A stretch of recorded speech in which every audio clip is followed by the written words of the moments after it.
Au potager, Enzo raconte à Billy et Tom que Milan l'a retrouvé à l'institut. Apparemment, le jeune homme compte lui faire payer les 6 ans de prison qu'il a pris à cause de son témoignage. Mais Enzo ignore ce que Milan a en tête pour se venger. En attendant, il s'est rapproché d'Anaïs. Enzo espère trouver une solution pour l'éloigner de lui. Au même moment, le jeune chef aperçoit Milan en train de discuter avec Jude au restaurant éphémère. Enzo les rejoint. Alors que Jude va commencer la mise en place, Milan avoue à Enzo qu'il s'est renseigné sur Anaïs avant de l'aborder. Il sait donc que c'est son par exemple. Enzo cherche alors à savoir ce que Milan lui veut, mais ce dernier est sollicité par un appel de son conseiller d'insertion. Un peu plus tard, Enzo et Vic prennent une pause dans le parc. Ils sont en stress à cause de Milan. Ils croisent Anaïs, qui revient de l'Economa. Enzo en profite pour l'interroger sur son date de la veille avec Milan. Anaïs avoue qu'elle a eu un vrai coup de cœur pour lui et qu'elle a l'intention de le revoir. Enzo est ensuite convoqué par le capitaine Dallery dans le bureau de la direction. Celui-ci lui annonce que Milan a été retrouvé vivant, mais qu'il dit ne pas se souvenir de ses agresseurs. Le gendarme émet alors l'hypothèse selon laquelle Milan a voulu retrouver Enzo pour régler ses comptes. Dans ce cas, il comprendrait très bien qu'il se soit défendu. Mais Enzo refuse de confirmer son hypothèse. De retour au restaurant éphémère, Enzo raconte sa discussion avec le capitaine à Vic. Si cette dernière était prête à prendre le risque de dire la vérité, Enzo estime qu'il vaut mieux se taire. Il encourage sa petite amie à rentrer à l'internat pour se reposer. Au même moment, Jude les rejoint, très satisfait du service qu'ils ont fait. Il lit le commentaire élogieux que Milan a posté.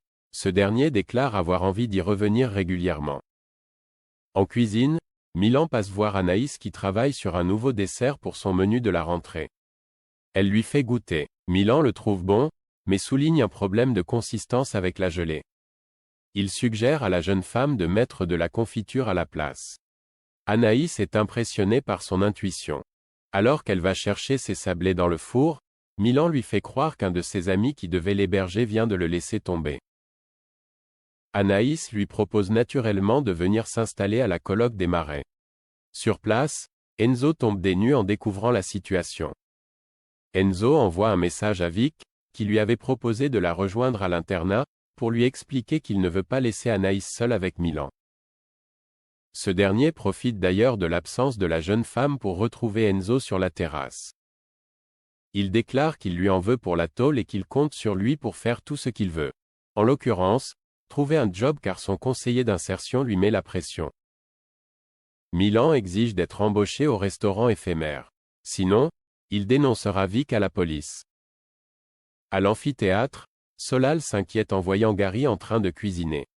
Celui-ci affirme qu'il n'a pas touché une seule casserole du week-end et que ses brûlures aux mains ne lui font plus mal. Mais Matteo continue de trouver ça louche. Il avoue à Lionel qu'il existe une maladie qui rend insensible à la douleur. Lionel n'y croit pas une seconde. Pour lui prouver qu'il a raison, Matteo s'apprête à piquer Gary dans le dos avec une broche. Mais Zoé le voit juste à temps et l'en empêche.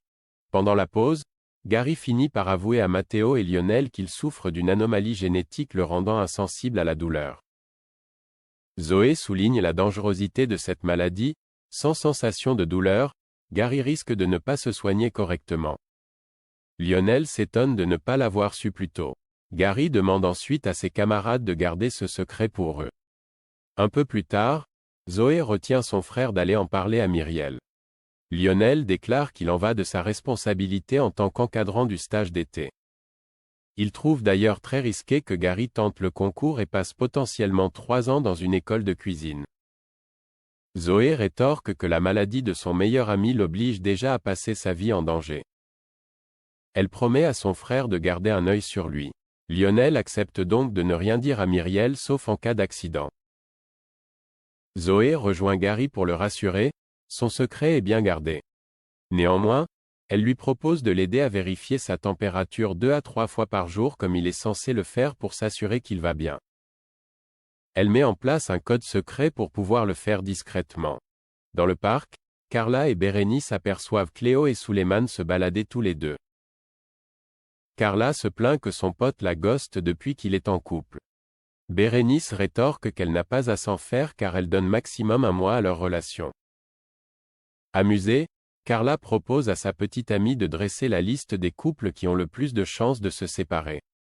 Pendant le déjeuner, elle continue à dresser leur liste. Bérénice estime que le couple de Jasmine et Jim est assez solide, contrairement à celui de Pénélope et Myriel. Carla ne manque pas de le noter dans son carnet. En rentrant à la colloque des Marais, Carla et Bérénice évoquent le couple de Tom et Billy qu'elle positionne en milieu de leur classement. Soudain, Carla se rappelle qu'elle a prêté son carnet de pâtisserie à Pénélope alors que leur liste se trouve à l'intérieur.